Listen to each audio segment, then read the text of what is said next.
Hello, I welcome you all once again to my channel Explore Education. I am Dr. Rashmi Singh, Assistant Professor, Department of Education, SS Khanna Girls Degree College, University of Allahabad. And this time, I am going to discuss with you remaining factors that can affect national system of education, that is regional, democracy, socialism, and humanism. Earlier to this, we have discussed the factors that can affect national system of education, that is geographical, economic, and linguistic. Okay. So let start regional, इसीलिए हम लोग national system of education की बात नहीं कर रहे हैं, उनको कौन से फैक्टर्स प्रभावित कर सकते हैं इनकी बात नहीं कर रहे हैं, इनकी बात पिछले वीडियो में हो चुकी है।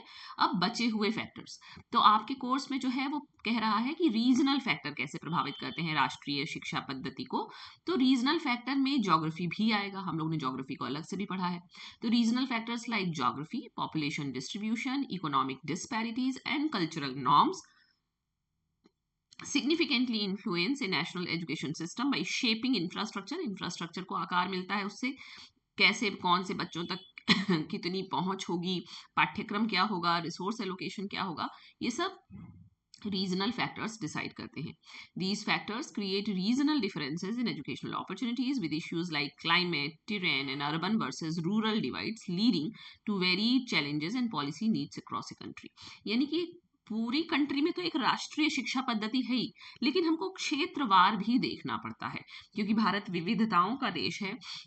हर क्षेत्र की अपनी विविधता है, अपनी विशिष्टता है, अपनी पिक्यूलियरिटी है, तो ये सब ध्यान में रखना होगा। जैसे क्लाइमेट अलग है, climate can influence the curriculum content, example focusing on tropical diseases in hot regions. जो गर्म क्षेत्र है वहां पे आपको ट्रॉपिकल डिजीजेज पढ़ानी होंगी, ताकि बच्चे को पता हो कि उससे कैसे बचाव किया जा सकता है।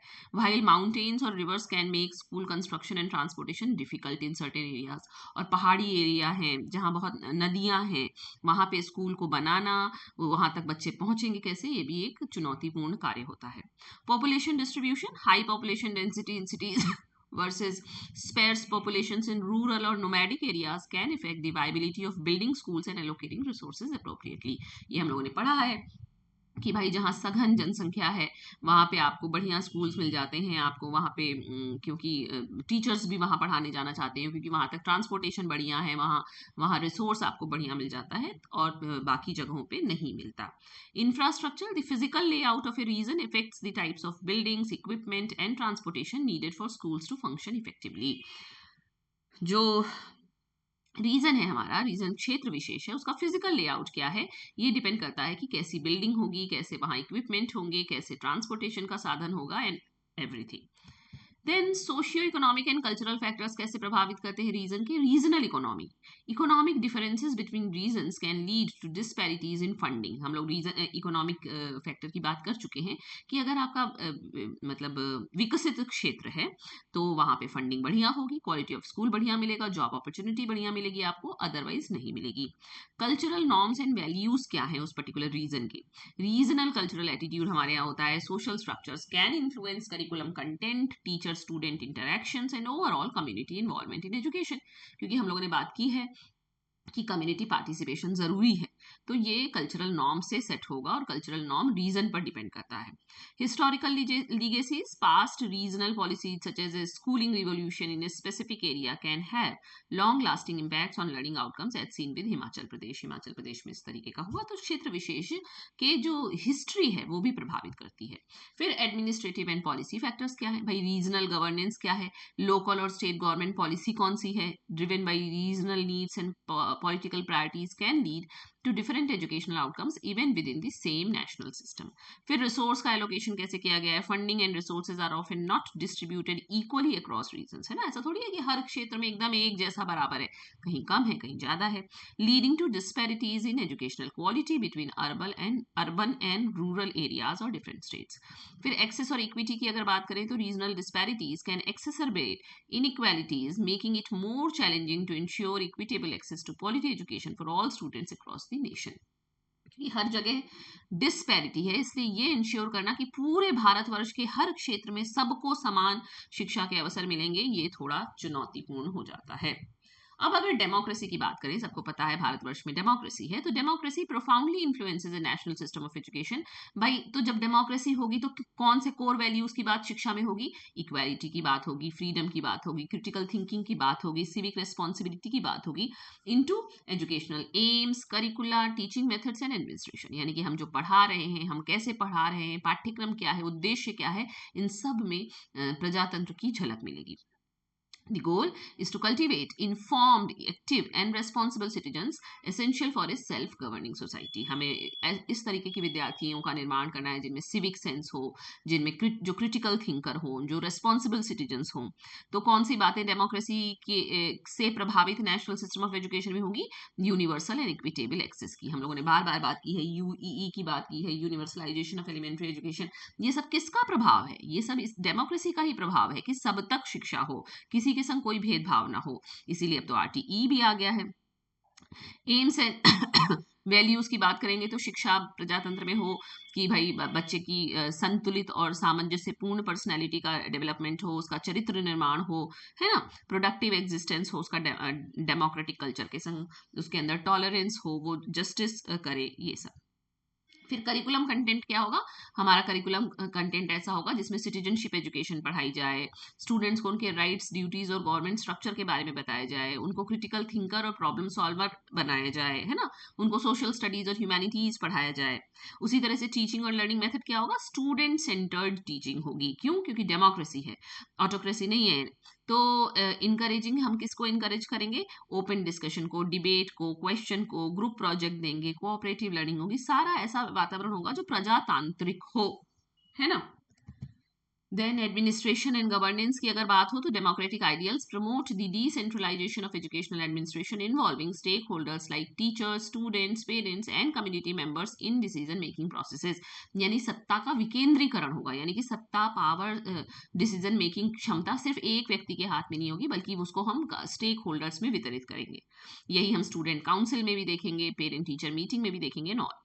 टीचर का रोल क्या होगा? The teacher's role evolves from a sole authority of knowledge to that of a facilitator, guide and a model of a democratic behaviour. यानी कि यहाँ पे जो शिक्षक होगा वो सोल अथॉरिटी नहीं होगा, बल्कि वो सिर्फ आपको फैसिलिटेट करेगा, गाइड करेगा, डेमोक्रेटिक बिहेवियर शो करेगा। तो in essence democracy views education not just as a means for economic growth but as a vital reciprocal process that both requires and fosters a responsible and engaged citizenry to ensure its own survival and growth. ठीक है, तो ये हो गया democracy कैसे national system of education को प्रभावित करती है। अब बात करते हैं सोशलिज्म की, समाजवाद। तो समाजवाद, हमारे यहाँ समाजवाद भी है, ये भी नेशनल सिस्टम ऑफ एजुकेशन को प्रभावित करता है। कैसे? कलेक्टिव वेलफेयर की बात करता है, सामूहिक जन कल्याण की बात करता है। ये नहीं कहता है किसी जाति विशेष का कल्याण करना है। इक्वल अपॉर्चुनिटी की बात की जाती है और नेशनल डेवलपमेंट गोल्स होते हैं। तो centralized control, the state assumes primary ownership and control over educational institutions, curriculum and funding, minimizing the influence of market forces and private stakeholders। तो इसलिए मार्केट फोर्सेस को, प्राइवेट स्टेक होल्डर्स को रोका जाता है ताकि वो अपने निहित स्वार्थों की पूर्ति ना कर सके शिक्षा के लिए, शिक्षा के द्वारा। फिर एम्स ऑफ एजुकेशन इसमें होगा कि हम समाज की आवश्यकताओं को फुलफिल करें, सोशल जस्टिस और इक्वालिटी की बात हो, स्टेट अप्रूव्ड आइडियोलॉजी को हम इनकलकेट करना चाहें बच्चों में, जैसे सिविक वैल्यूज सिखाएं, उनको जस्टिस सिखाएं, कोऑपरेशन सिखाएं, ब्रदरहुड सिखाएं, डिग्निटी ऑफ लेबर सिखाएं, है ना। और ह्यूमनिज्म की अगर बात हो तो humanism influences national education systems by shifting the focus from rote memorization and standardized outcomes to the holistic development of the individual student. मानववाद, मानवतावाद, है ना। तो मानववाद यानी कि मानव मुख्य है, यानी कि बच्चा मुख्य है, बालक मुख्य है, इसलिए हम उसके होलिस्टिक डेवलपमेंट की बात करेंगे। तो यहाँ पे इसका जो प्रभुत्व होगा शिक्षा पे वो क्या होगा कि लर्नर सेंटर्ड अप्रोच हो, है ना, जो स्टूडेंट है उसकी इंडिविजुअलिटी पे बात हो, उसकी होलिस्टिक अप्रोच पे बात हो, उसके इमोशनल इंटेलिजेंस पे बात हो, उसके अंदर इम्पैथी इनकलकेट किया जाए, उसको मॉरल रीजनिंग सिखाई जाए, वो मोटिवेट रहे, इंगेज्ड रहे, है ना। Humanistic education emphasises intrinsic motivation over extrinsic, यानी कि वो इसलिए ना पढ़े कि उसको ग्रेड अच्छा लाना है या टॉप करना है, वो इसलिए पढ़े ताकि उसको एक अच्छा इंसान बनना है ना। फिर करिकुलम फ्लेक्सिबिलिटी, क्यों? क्योंकि हम इंडिविजुअल के हिसाब से चल रहे हैं, तो हम स्टूडेंट सेंटर्ड होगा, स्टूडेंट चुनेगा कि उसको कौन सा करिकुलम पढ़ना है। और असेसमेंट भी यहाँ ऑल्टरनेटिव होगा, सेल्फ इवेल्युएशन की ज़्यादा बात होगी, सोशल एंड मॉरल डेवलपमेंट की बात होगी, लाइफ लॉन्ग लर्नर बनाया जाएगा स्टूडेंट को। और डिस्पाइट इट्स बेनिफिट कुछ इसके नुकसान भी हैं, जैसे rigid curricula and standardized test. Many national systems are built around rigid exam-oriented frameworks that conflict with the flexible process-oriented nature of humanism. फिर आप कहेंगे कि एक रूपता कैसे आएगी, है ना, हम एक रूपता की भी तो बात कर रहे हैं राष्ट्रीय शिक्षा पद्धति में। फिर टीचर को उसी तरह से आपको ट्रेनिंग देनी होगी, उतने रिसोर्स चाहिए होंगे, कल्चरल और इंस्टीट्यूशनल रेजिस्टेंस जो लगेगा उसको भी ओवरकम करना होगा। तो ultimately humanism has provided a crucial framework for integrating emotional, social and intellectual development into education, pushing national system towards a more inclusive and equitable approach that values the inherent potential of every individual. लेकिन अगर हम इसको कर सके तो हर बच्चे का जो आंतरिक पोटेंशियल है उसको हम नर्चर कर पाएंगे। तो इस तरह से humanism national system of education को प्रभावित करता है। तो इसमें हम लोगों ने देखा रीजनल फैक्टर कैसे प्रभावित करते हैं, डेमोक्रेसी कैसे प्रभावित करती है, सोशलिज्म, चूंकि हम सोशलिस्ट सोसाइटी हैं तो वो कैसे हमारी शिक्षा पद्धति को प्रभावित करते हैं, और हम ह्यूमनिस्ट भी हैं तो वो कैसे प्रभावित करता है। तो कितने फैक्टर्स की बात हो गई, ज्योग्राफिक, आपका economic, linguistic, regional, democracy, socialism, humanism. अब जो जैसे पूछा जाएगा वैसे आपको लिखना होगा। Okay, so thank you and don't forget to like and subscribe my channel Explore Education.